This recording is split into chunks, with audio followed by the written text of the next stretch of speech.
Lanjut ya, mewujudkan hajat ya, mewujudkan hajat. Makanya kalau kita dimintain tolong itu anugerah itu. Wallahu fi aunil abdi. Allah pertolongannya akan selalu bersama hamba. Maka nal abdu fi auni akhi. Ketika seseorang itu pertolongannya digunakan untuk nolong saudaranya. Selama orang itu mau nolong saudaranya, Allah tolong dia. Jadi kalau ada orang minta tolong, itu kabar gembira. Allah will help you. Allah akan tolong kamu. Makanya Allah kirim orang yang minta tolong sama kamu. Begitu ada orang datang minta tolong sama kamu, jangan kamu lihat orang itu datang minta tolong. Jangan kamu lihat ini masalah datang sama saya. Jangan kamu lihat ini beban datang sama saya. Karena janji Nabi Muhammad SAW, wallahu fi aunil abdi. Sesungguhnya pertolongan Allah selalu bersama seorang hamba selama hamba itu mau nolong saudaranya. Jadi kalau ada orang datang minta tolong, Allah lagi ngirimkan pertolongannya sama kita. Tinggal kita mau ambil atau tidak. Kalau kita mau bantu dia, Allah nolong kita. Nah, ini pola pikir begini udah dipakai belum nih? Nah, dia lagi.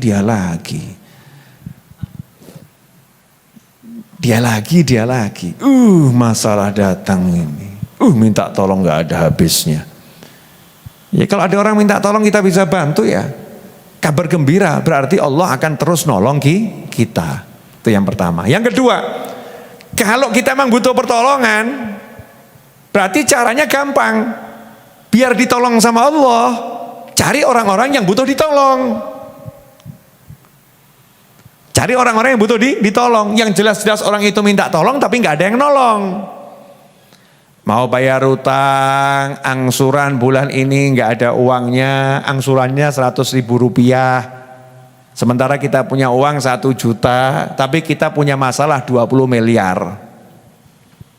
Butuh nggak ditolong sama Allah nih? Punya uang 1 juta, masalahnya 20 miliar. Masalah atau enggak masalah itu? Buat dia masalah itu kan.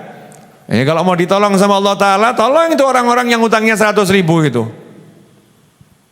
Kalau kamu nolong orang yang hutangnya 100.000, hutangmu yang 20 miliar akan ditolong sama Allah Subhanahu Wa Ta'ala. Karena janjinya Allah akan nolong kamu kalau kamu tolong orang lain. Nah kalau maunya minta tolong, nggak pernah mau nolong sama orang, kan nggak punya prinsip gotong royong ini. Nggak punya prinsip tolong menolong, nggak ada dia, nggak pakai dia nih. Kalau maunya nolong itu ya harus mau ditolong ya harus mau menolong. Siapa suka menolong dia akan ditolong. Tapi jangan lihat orang lain yang nolong.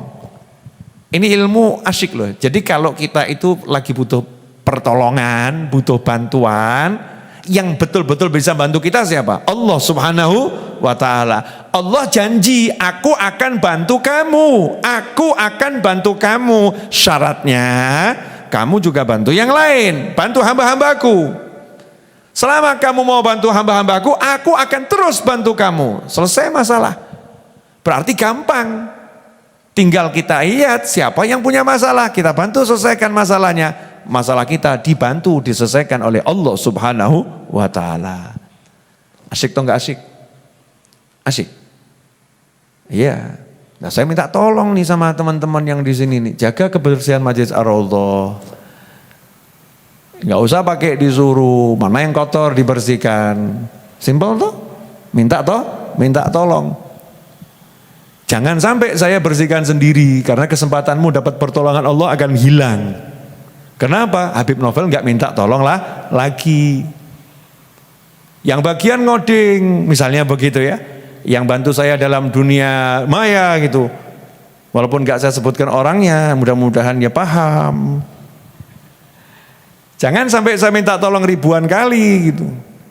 Kalau kamu pengen ditolong sama Allah Ta'ala, maka semua kalimat saya minta tolong itu terjemahkan Allah lagi mau kasih kamu pertolongan.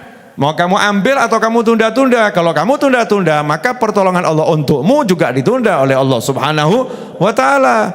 Ini saya ambil contoh teman-teman saya sendiri ya. Setiap orang kan punya masalah sendiri ya.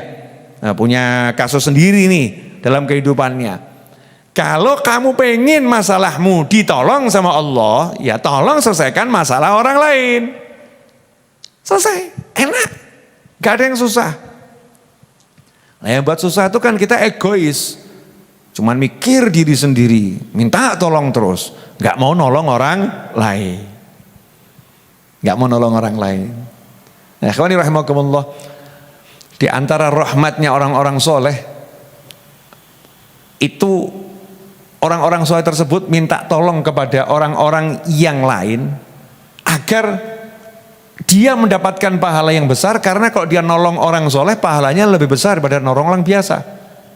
Nolong orang biasa itu udah besar, nolong orang soleh jauh lebih besar. Makanya kalau kita lihat ceritanya orang-orang terdahulu, ya, memberi kesempatan kepada di sekitarnya untuk menyelesaikan banyak hal yang sebetulnya orang-orang soleh tersebut bisa menyelesaikan sendiri.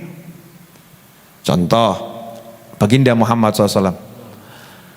Rasulullah SAW nyembelih kambing bisa, masak bisa, semua bisa dilakukan sendiri oleh Nabi Muhammad SAW.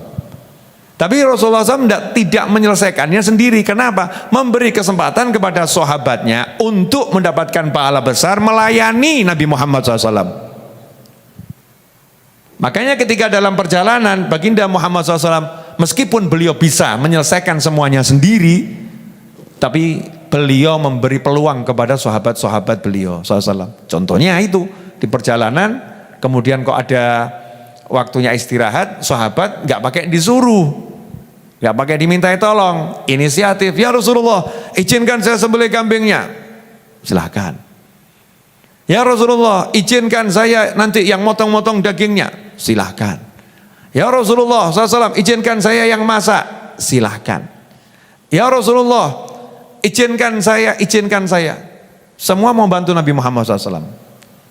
Selesai semua, Nabi bangun SAW, ngomong juga, Rasul juga mau nolong sahabatnya yang masak, yang sudah nyembelih, yang udah nyincang-nyincang daging, ya, yang siapkan bumbu, yang mau masak. Lah kalau nggak ada apinya kan nggak jadi.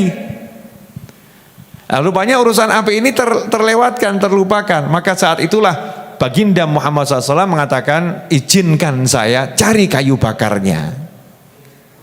Ya, izinkan saya cari kayu bakarnya. Sehingga hasilnya saat itulah sahabat mengatakan, ya Rasulullah, biarkan kami yang cari, biarkan kami yang cari.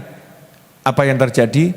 Rasul mengatakan, Allah nggak suka kalau ada sekelompok orang yang lain bekerja, yang satu kok duduk manis, duduk sendiri. Kama qala sallallahu, nggak ikut-ikut kerja.